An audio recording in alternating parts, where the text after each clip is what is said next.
everyone. This is Tania Gabrielle, Wealth Astro-Numerologist. Welcome to Star Codes, and please excuse my voice. I'm recovering from having some kind of bug and not quite there yet with the vocal cords, but I really wanted to get this video out to you, especially since I missed last week, but also because it's a very important full moon, only the second one of the year, the Virgo full moon on February 24th. And even just looking at the code, let alone the astrology, the code is 2/24/2024. So it's like a repetition of the 2/24 code. And that really puts us in a place of love with 24, but also connection, intimate connection with the number 2.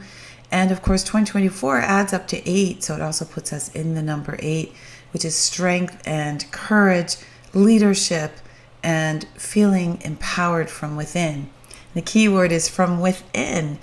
So this Virgo full moon is the second full moon at 5 degrees. There's another one following the first full moon of the year. The Leo full moon was also at 5 degrees. And 5 is all about freedom. And as you know, Aquarius, the sign that we are celebrating now because of Pluto's move into that sign, and so much going on in Aquarius right now. The Aquarian age is all about freedom. So there is a real sense of taking new directions, considering new ways, and this Virgo full moon is no exception. So it happens on the 24th of February, 12:30 p.m. Universal Time. That's 7:30 a.m. Eastern, New York, and 4:30 a.m. Pacific, Los Angeles. And there's just a really interesting setup. If you look at the image, you can see that the Saturn, Sun, and Mercury are in a stellium. Mercury at 2 degrees, the Sun at 5 degrees, and Saturn at 9 degrees. They're all in Pisces, opposite the moon in Virgo. And the moon is literally opposite this whole slew of planets. It's all alone in its own hemisphere and opposing not only the stellium, but also is opposite all the planets from Pluto and Mars and Venus, which are all in Aquarius, all the way to Uranus in Taurus. And all of these planets are bunched together on the other side of the zodiac, and the moon is basically taking on a stand, just going into the heart and saying, okay, how do I navigate all this really deep, intense energy? So let's start with Sun, Saturn, Mercury, that conjunction. That's a really big one. So Saturn helps us focus on what really matters, the nitty-gritty, and it gets us through those challenges. It helps us overcome them and gain strength as a result. And the wonderful silver lining with Saturn is that it really integrates and cements what it is we are putting our attention on. So they have a long-lasting impact on our life.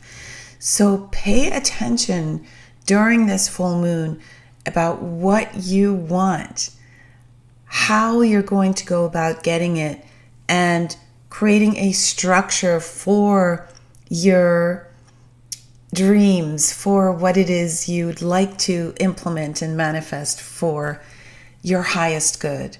And, since Saturn is in Pisces as well, this is the sign of undoing the ego and coming to terms with pipe dreams or illusions, delusions, versus spiritually inspired direction.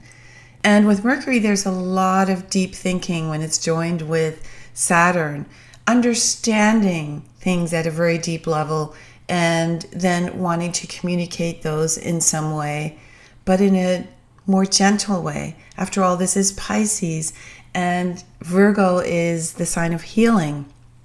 So you'll only want to talk about things that actually matter, not trivial stuff, not that that's a bad thing necessarily, but in this case, around this lunation, you'll realize that you have this constant eternal access to the divine, and you have this constant access for guidance. Your internal compass is your guiding light, And that's what this stellium of Saturn, Sun, Mercury really represents, is that guiding light and this natural divine mentoring that you have at your disposal.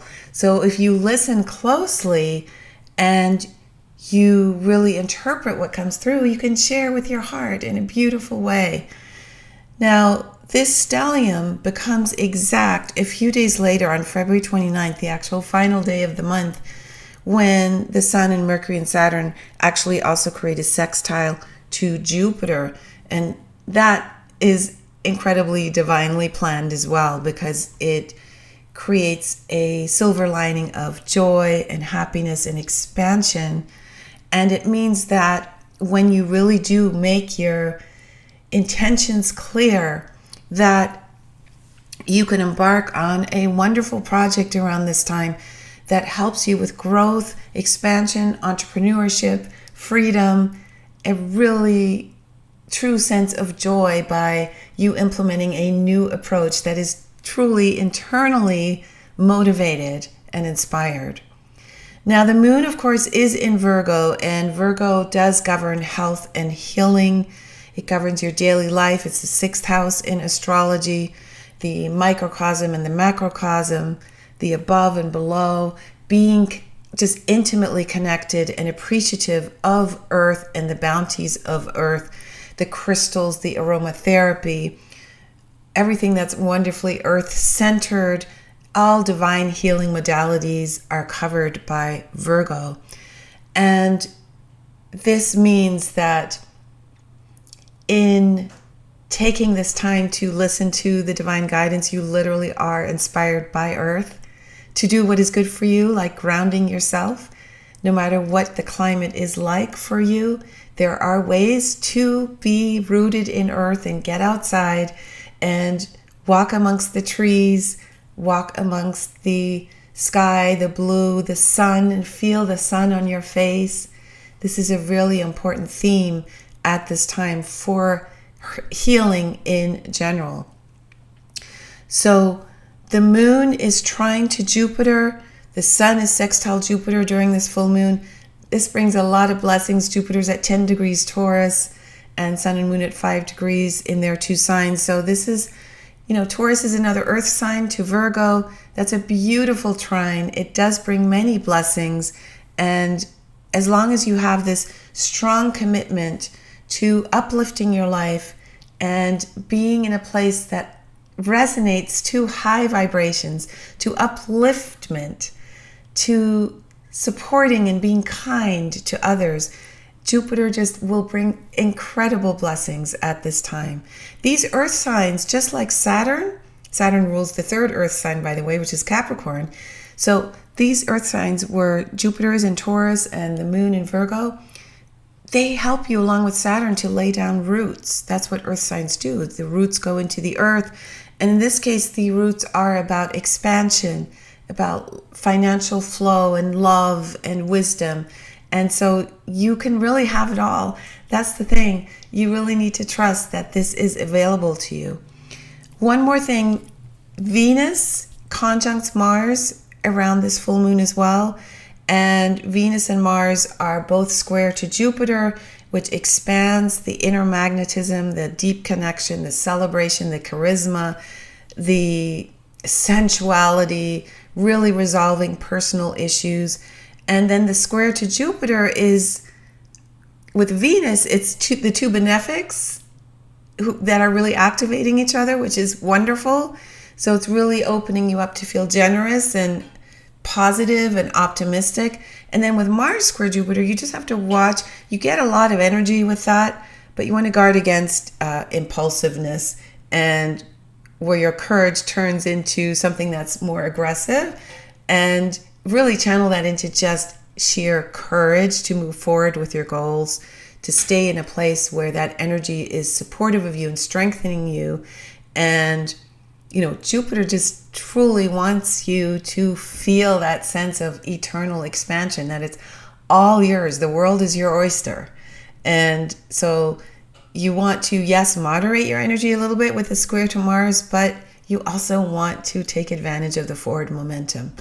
Virgo symbolizes miracles, the miraculous gifts of Earth. And you want to rise up and meet those gifts. The gifts are within you. You just are being awakened again and again and again to what it is you have within you to give. And that takes clearing out your physical body, which Virgo really governs, is the cleanses, eating well. It also really means that you want to purge emotions. Pluto's in the news and Pluto purges. And Pluto really at 0 degrees Aquarius, early part of Aquarius is purging in order to set yourself free of the past, which is represented by Capricorn, which is where Pluto spent, the last many years. So really, it's very important to get out in nature. Virgo is so connected to nature, and let the sun just caress your body and clean your aura. And the sun is so important. And remember, the sun is in the stellium. The sun is very much making itself known to you in terms of, take me seriously, I shine every day. Go outside and let the sun rays light up your face and clear out everything that may not be helpful, that may be sticking to you. And I help to clear that out. That's the sun speaking. So you want to open your heart to possibilities, and that means allowing. And the light allows, the light shines. So you want to allow that to shine so you can see the new realities, feel the new realities, allow the new realities in, as different as they may be. You want to allow that energy in. That doesn't mean you condone energy that doesn't resonate with you. It also doesn't mean that you condemn energy that doesn't resonate with you. It just means that you say no to it. There's no need to react or retaliate to energy, to people that you don't resonate with. We all have these new ways of being now as we approach new Earth and get acclimated, and we are allowing ourselves to step out of that programming, right? We're allowing everyone to think differently. We're allowing ourselves to think for ourselves. And if others are not able to hear us, if others are not able to take in the exciting new insights that we're making about life, that's okay. You just rise above it. You keep rising above it, right? The Virgo way is to see the microcosm and the macrocosm, and that means you never get caught in the spin cycle, right? So you want to take a step back if you feel that others are pushing their views on you or don't understand you. It's so much more than that. You always rise above it. Don't take it personally. That's really a huge key here, because then you won't get caught up in these sticky emotions. And at the time that we're shifting now, we don't want to get caught up in being spun around again, where we lose our grounding and lose our sense of equilibrium. And we really don't want that emotional spin cycle in our life. We want to really be clear and simple and clean and pure, so that kindness prevails. And that's very, very important right now. So focus on joy, focus on happiness, focus on light, being delighted, right? Allow everything in, and then you discern what it is that you want to keep, right?